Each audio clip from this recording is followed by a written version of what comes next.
Shalom semuanya.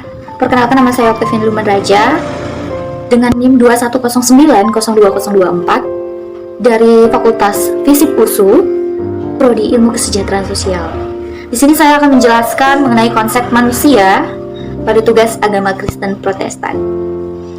Menurut pandangan Alkitab, manusia pertama kali diciptakan oleh Tuhan pada hari ke-6, berasal dari debu atau tanah, lalu Tuhan mengembuskan nafas untuk kita melalui hidung.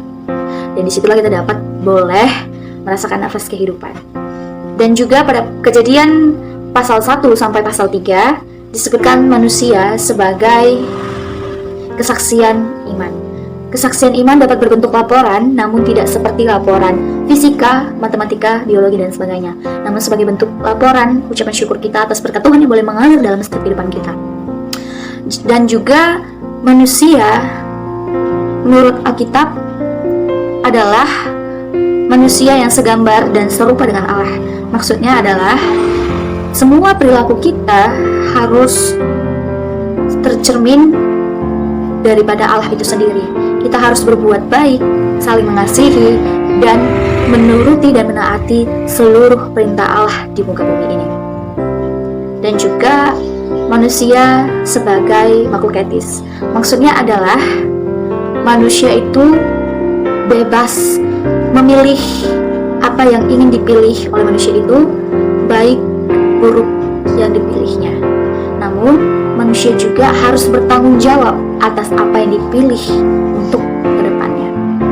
Banyak sekali perilaku-perilaku yang tidak sesuai dengan nilai-nilai moral yang ada pada masyarakat.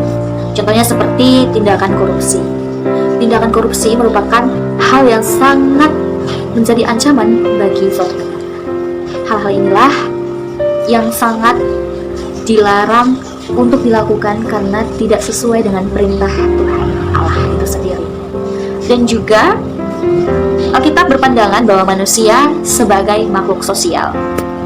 Makhluk sosial adalah merupakan suatu bentuk dalam Alkitab Kejadian 1 ayat 28, yaitu bertambah banyaklah dan beranak cuculah dan penuhilah bumi, dan juga peliharalah seluruh makhluk hidup, baik yang di udara, di air maupun di darat.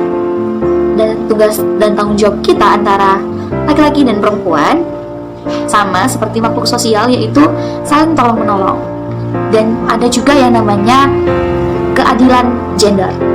Maksudnya adalah antara laki-laki dan perempuan, antara suami dan istri saling berpegangan tangan untuk menjalani peran dan tanggung jawabnya masing-masing. Bahkan di zaman yang sekarang ini, kita tidak heran lagi ketika laki-laki mengambil peran tugas wanita, ketika wanita mengambil peran dan tugas dari laki-laki itu sendiri. Hal inilah yang membawa pengaruh dari budaya-budaya yang semakin berkembang luas di dunia ini. Terkait mengenai keadilan gender, seperti yang telah dijelaskan sebelumnya, banyak sekarang berita yang kita lihat dan dengar bahwa laki-laki dan laki-laki menikah, bahwa perempuan dan perempuan juga berhubungan. Hal ini tentu saja tidak sesuai dengan ajaran Tuhan Allah terhadap kita makhluk ciptaannya, karena laki-laki dan perempuan Tuhan sudah pasangkan dengan sesuai kriteria masing-masing, sehingga membentuk suatu pasangan yang sepadan di tengah-tengah hubungan bahkan keluarga tersebut. Manusia menurut pandangan lain adalah menurut para ahli antropologi yang mengatakan bahwa manusia awalnya berasal dari sebuah kera. Namun itu kembali kepada diri kita masing-masing. Apakah kita mempercayai bahwa kita berasal dari sebuah kera, dan lama-kelamaan perkembangan kita menjadi manusia yang sempurna dengan volume otak yang semakin maju dan meningkat, dan semuanya tergantung kepada kepribadian kita.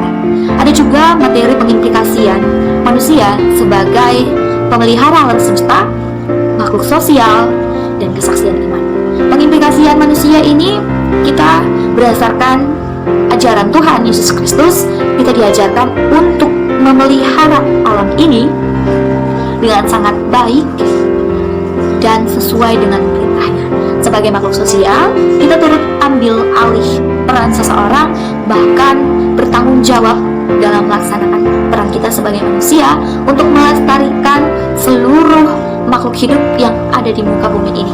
Karena Tuhan telah memberikannya secara cuma-cuma, bahkan status sosial yang telah ada harus diperjuangkan dengan sangat maksimal. Karena jika tidak, maka akan timbul suatu diskriminasi antar gender maupun jenis kelamin antara laki-laki dan perempuan. Banyak sekali negara atau beberapa negara yang dapat kita dengar, dapat kita lihat dari berbagai media bahwa laki-laki dengan laki-laki sudah diizinkan untuk menikah. Sedangkan di Indonesia sendiri, kita terlalu ketat akan norma sehingga pemerintah melarang hal itu terjadi. Sekian dari saya, Octavian Blumen Raja. Saya mohon maaf untuk kesalahan kata saya. Bila ada penuturan yang kurang pas atau yang tidak sesuai, saya mohon maaf. Dan saya juga mengucapkan terima kasih banyak kepada dosen pengampu, yaitu Ibu Indah Simanjuntak. Kiranya Tuhan memberkati dan teman-teman semua boleh dijauhkan dari segala sakit penyakit. Kita boleh stay safe and stay healthy. Goodbye. God bless you.